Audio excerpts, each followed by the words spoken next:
নমস্কাৰ বন্ধু-বান্ধৱীসকল সকলোকে মই আছামিজ টেকন'জ্ঞান চেনেলটোৰ পৰা পুনৰ এটা ভিডিঅ'লৈ স্বাগতম জনাইছোঁ। আজি আমি এইটো ভিডিঅ'ত সাধাৰণ জ্ঞানৰ কিছুমান প্ৰশ্ন আলোচনা কৰিম। প্ৰথম প্ৰশ্ন, ভাৰতৰ সংবিধানে কিমানটা ভাষাক স্বীকৃতি দিছে?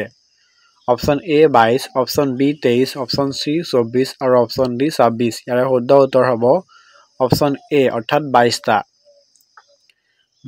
দ্বিতীয় প্ৰশ্ন, অসমৰ বৰ্তমান জিলাৰ সংখ্যা কিমান?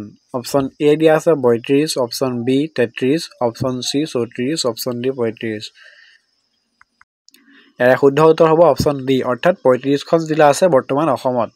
2023 চনৰ ডিচেম্বৰ সাপেক্ষে বৰ্তমান অসমৰ জিলাৰ সংখ্যা 35। তৃতীয় প্ৰশ্ন, অসমত কিমানটা ব্যাঘ্ৰ প্ৰকল্প আছে? টাইগাৰ ৰিজাৰ্ভ অসমত কিমানটা আছে? Option A 2, option B 3, C 4 আৰু অপশ্যন ডি 5। তো অসমত বৰ্তমান ব্যাঘ্ৰ প্ৰকল্পৰ সংখ্যা অপশ্যন 3 অৰ্থাৎ 4টা আছে।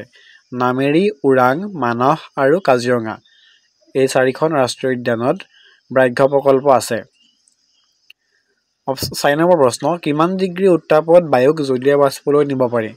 Option A 100 degree, option B 150 degree, option C 200 degree আৰু অপশ্যন ডি 300 ডিগ্ৰী। ইয়াৰ শুদ্ধ উত্তৰ হ'ব অপশ্যন চি অৰ্থাৎ 200 ডিগ্ৰী চেণ্টিগ্ৰেডত বায়ুক জলীয় বাষ্পলৈ নিব পাৰি।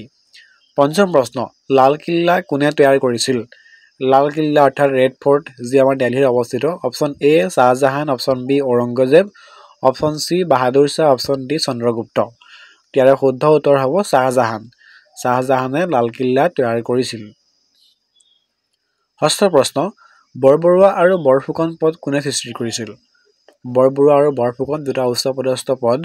Option A Rudrasingha, option B Pratap Singha, option C Gadadhar Singha, option D Pramatta Singha. ইয়াৰে শুদ্ধ উত্তৰ হ'ব অপশ্যন বি অৰ্থাৎ প্ৰতাপ সিংহই বৰবৰুৱা আৰু বৰফুকন পদ সৃষ্টি কৰিছিল। সপ্তম প্ৰশ্ন, ইবন বতুতা কেতিয়া অসমলৈ আহিছিল? অপশ্যন এ 13 শতিকা, অপশ্যন বি 14 শতিকা, অপশ্যন চি 15 শতিকা, অপশ্যন ডি 16 শতিকা। ইয়াৰে শুদ্ধ উত্তৰ হ'ব অপশ্যন বি অৰ্থাৎ 14 শতিকা। 14th চেঞ্চুৰীত ইবন বতুতা অসমলৈ আহিছিল। অষ্টম প্ৰশ্ন, আন্তঃৰাষ্ট্ৰীয় মাতৃ দিৱস অৰ্থাৎ ৱৰ্ল্ড মাদাৰ্ছ ডে কেতিয়া পালন কৰা হয়? Option A 15 June, B 12 May, 3 11 May, option 4 14 July. আৰু শুদ্ধ উত্তৰ হ'ব অপশ্যন বি অৰ্থাৎ 12 মে। 12 মে তাৰিখে আন্তঃৰাষ্ট্ৰীয় মাতৃ দিৱস পালন কৰা হয়।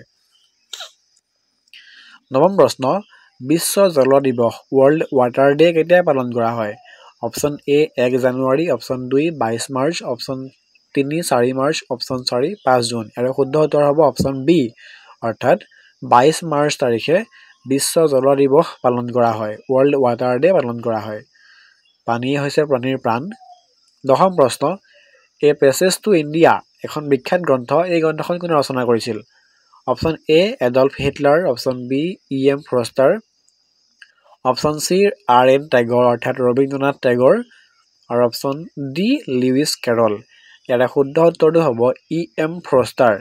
E.M. ফ্ৰষ্টাৰে A passage to India গ্ৰন্থখন ৰচনা কৰিছিল। ধন্যবাদ সকলোৱে ভিডিঅ'বোৰ শ্বেয়াৰ আৰু চেনেলটো ছাবস্ক্ৰাইব কৰিব।